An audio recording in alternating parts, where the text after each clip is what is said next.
The reason why I asked Robert to join us was to actually talk about a piece that he wrote technically on his WordPress site, but now it's on Substack because you migrated all of that over there. Still open, still free to read. About music, and specifically a particular song, which I thought we were going to play, and then I found out that because of licensing reasons, even one that seems like it's open source may not be, and so we can't do that. So we can't play The Darkness. Although getting sued might be a good way to find out where it came from. I would love to know, but at least don't will we have allow a big you. budget here? I mean, I think they're always worried about it. But if you would set up where this started and how this whole story came about. Yeah.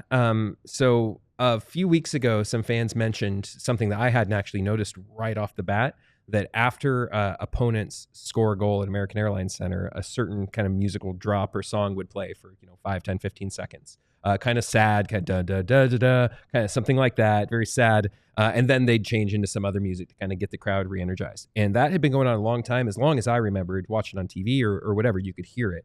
And so after looking into it a little bit, I said, oh, this is interesting change. I wonder why and where it came from. Found the guy, Ty Wubker, who was the guy back in Reunion. He was the music guy there from like 93 to 06. He found this just kind of a random cassette tape. I think it was a cart, technically. It was that old, so it was probably predating cassette tapes. Look at like the old 8-track carts. Yeah, and so he found it and just tried it out in the Stars. What are you guys saying? What are you guys trying to say? I'm just saying it's old. Okay. You had an 8-track in your car. Classic. Yeah, there you go. You That's definitely it, had a Robert. car with an 8-track in it, didn't you? Yeah. Oh, yeah. Yeah. So it'd been around a long time, and then it changed all of a sudden.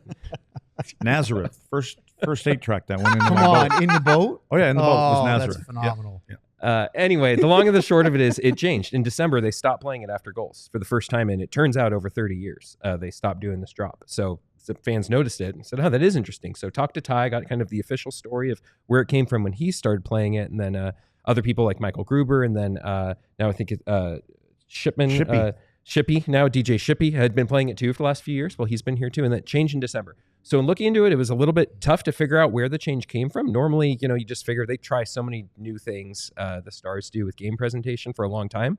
They've kind of been cutting edge and, Jumbotron jokes and all these sorts of things, fun musical drops. Everyone remembers like all the Nickelback songs they played, I think, when Vancouver was in town back in the day. Stuff Love like them or that. hate them. Smash Mouth. Yeah, there's been a lot of those sort of things. The Stars haven't been afraid to try fun stuff with music in the past.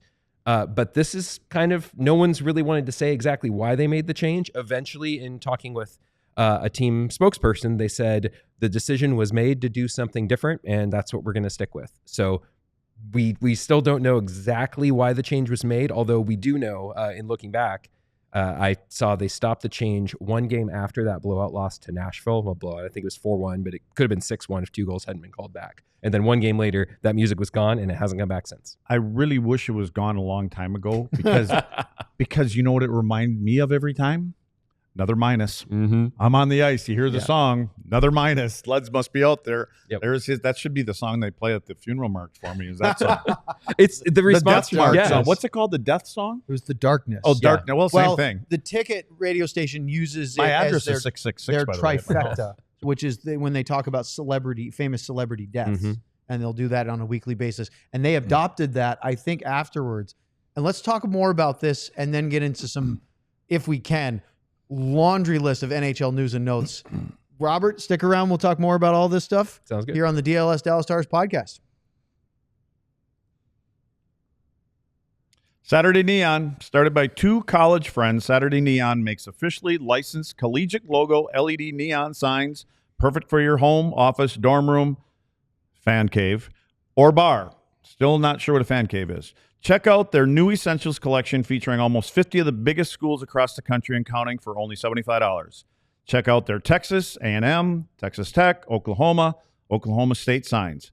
Unlike traditional neon, these LED signs won't break or shatter, but still give you that classic uniform glow that you know and love. The LEDs last up to 100,000 hours, so you'll be enjoying your sign for years to come. Super easy to install using the provided hardware or 3M commando strips. Low voltage, the perfect gift for this upcoming holiday season. Head over to SaturdayNeon.com and use code DLLS for 10% off your favorite sign. All right, let's talk about Sleeper. It's the best fantasy league platform out there. You can put your ball knowledge to the test by picking whether your favorite or least favorite players will have more or less than their projected stats each week. tonight. Alex Ovechkin's pursuit of Wayne Gretzky's career goals record continues against the Ottawa Senators. I have Ovi getting one closer, scoring more than 0.5 goals tonight and earning you 2.22 times your money. With Sleeper, the more picks you combine, the more you can win, all the way up to 100 times your money. Sleeper keeps you in the loop with instant alerts for breaking news and major injuries. Stay ahead of the game and keep track of league updates in real time so you're always informed and ready to outsmart your friends. If you think you have what it takes, new users can download the Sleeper app and use the code DLLSstars to get $55 in free entries when you place a $5 contest. Apply it to any contest, doesn't have to be your first. Terms and conditions apply. See Sleeper's terms of use for details. Currently operational in over 25 states. Check out Sleeper today. Before we get back into the darkness, we have an update from our intrepid reporter, Sam, about Nils Lundqvist. As it turns out, he is on IR. So Robert was right, as was the website on the NHL media. He is officially on IR with an upper body injury. It's retroactive to January 21st. And Sam said he was told this move is done for roster management precaution. And since it's retroactive to the 21st of January, that means he can come off at any time. But there you go, Luds. I know you can sleep easier now knowing it's official. I know. Yeah, he's like, well, whatever. Okay, so Robert, there seemed to be quite a little bit of backlash from people because of the tradition of this music, which is drab, it's a downer, but because it's been happening for so long, to the point that Mike Reiner, the old gray wolf himself, Luds, you know him well, he started the ticket. He tweeted this after you published your piece. So your article made some real waves, and including, by the way, our diehard buddy Ardell said he was riveted reading it in the chat just now. Riveted. Hey, that's good. The Dallas Hockey Stars, this is Mike Reiner. He tweeted this. The Dallas Hockey Stars are an organization that does virtually everything right, especially on the non-hockey side, and they get it right most of the time, hockey side too. But they're fools for moving off the darkness music when opponents score. Rethink, guys. How about that from the old gray wolf? Yeah, it's interesting because fan response, there has been, anytime you make a change, especially one that's been around this, something that's been around this long, you're going to get fans that don't like it, right? Any change, people are always going to have problems with.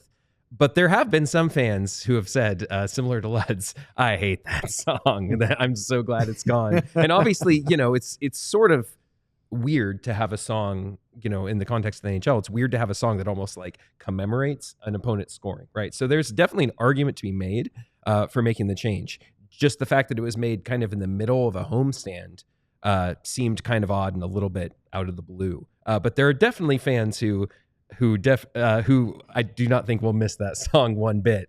But it was the way the change was made, I think, that was kind of more surprising than anything. If they'd started the season with a different tradition, they said, yeah, we know it's been around a while, we're going to try something else. There might have been, a bit of fan backlash too, but after a while, you just get used to it and it goes away. Making the change in the middle of the year was a little weird. I was saying to Owen earlier, is it nice sometimes when things like this come up? Like, as a writer, reporter, whatever you all call yourselves, is that when you're covering a team... A nuisance, mostly. Yeah, okay. Well, when you're covering... Well, I don't know. You got some competition. No, Sean's not here anymore. Yeah. It's okay. Yeah.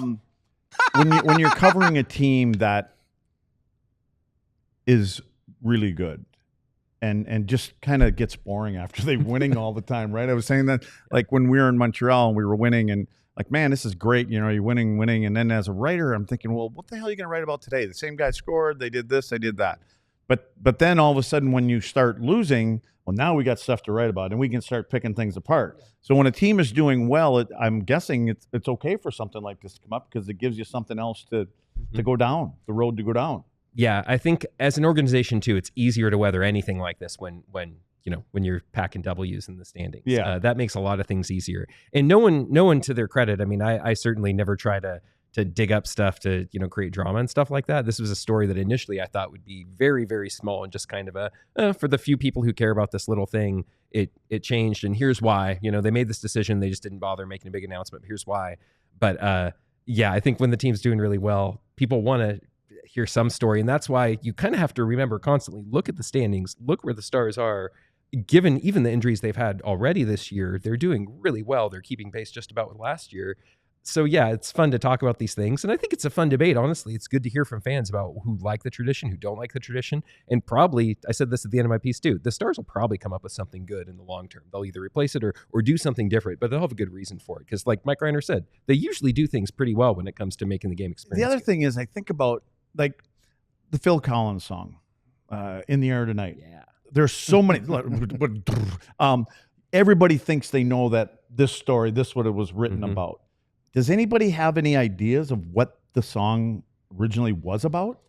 No one knows. It was on a cart on like a group of no cartridges. one knows nothing. No one knows where it came from. No one knows who wrote it. My theory, based on what I've heard and some other people I know in like radio way back when, you'd get like packs of sample tapes you'd use for sound effects and stuff like that, or different themes like in the background. It's spread too. I've heard from people working with other sports teams who played at their arena or different contexts all over the place. So who knows if it was, my theory is it was probably part of some just sample pack you could buy of sound effects. Which is why Reiner would music. know, probably have some good story about it. Well, maybe. He got it from the Stars. He heard it at the Stars arena, and then they moved it over to the ticket. But he's the one who coined the name, The Darkness. Reiner did. He came up with the name, The Darkness, because he said, this sounds like just darkness coming in. Which, after a goal being scored, yeah, that's pretty much what it feels like. So some fans love that it matches the emotion of that moment of, yeah, we all are sad together. Other fans don't ever want to hear it again. I was sad with you, folks. There's a nice debate going on about it in the chat, including one fan who says, as much as I hated hearing it because of what it meant, it literally is that might be me. I might have wrote that one. Did you? So you're Justin and said, as much as I hate hearing it, aliases. it's literally part of the Stars' DNA. And then there's others that saying that maybe they should change it because it sucks that it fits the mood, but you can't play something that's celebratory. It's an interesting conversation. It's an interesting conversation. I think, there's some argument to be made that the Stars, having come from Minnesota, there are times where they haven't leaned into that tradition as much, and they've really wanted to associate themselves just with Dallas, and you can argue about that one way or the other. But the traditions that they have made for themselves, I think there's merit to sticking with those, at least since coming to Dallas. There's a good conversation to be had about the merit of those, but is this one of them? I don't know. It's an interesting conversation. I have one last thing before we get on to a quick lightning round of NHL stuff. Could it have been a player that didn't like it and said, hey, guys, we should stop that? Or do players not really get that focused on those kind of things? Well, I was one of the players that was complaining about the music, and Vinny and Dime took care of that for me. So, and the guys, but I ran it by the players first. But I guess, but I don't know. Honestly, I've never really played with anyone Montreal here like that was like, oh God, we got to get rid of that song. I've never, and to be honest with you, even I'd be curious, quirkiest of goalies. This would be a good topic. We got to bring Robert in this weekend because we got a bunch of alumni guys coming back. And I wonder if any of them remember the song and if it meant anything to them. I would like to find some. You know what? If we could get that thing on my phone, I'll play it in the room. Which we can. I'll play it Saturday night at dinner at the restaurant we're all going to, and see if anybody else in the restaurant remembers it or something. I can text you the link to the YouTube video so you can literally play it. I would love to hear those guys. And do you guys remember this thing? Does it mean anything to anybody here? Oh, you have to report back. Yeah, I know. It's funny. I was talking to Jake Oettinger today after practice, and I asked him about, because I think Sam had mentioned Oettinger really loves the vibe in Vegas, of how loud it is, the crowd and the music kind of get everyone pumped up. And Oettinger mentioned, number one, that you don't really notice specific music in American Airlines Center too much, but number two, that the way the speakers are angled, I guess, at American Airlines, that already makes it a lot softer for players on the ice. Because it's not angled at the ice the way it is at places like Vegas. So Again, is it possible? Sure, it's possible until we know the full story. It's possible, but it seems unlikely that it was a player. Unlike in Philly back in the day when the Flyers came onto the ice and it was "Welcome to the Jungle," and you knew you were getting your ass run every shift, and it started right in warm up, and you're just looking down at the other end, going, "Oh, that Eric Lindros is going to run me over about 4 times tonight." So yeah, the songs mean something to guys. I mean, that one I can specifically remember, from the days in Philly.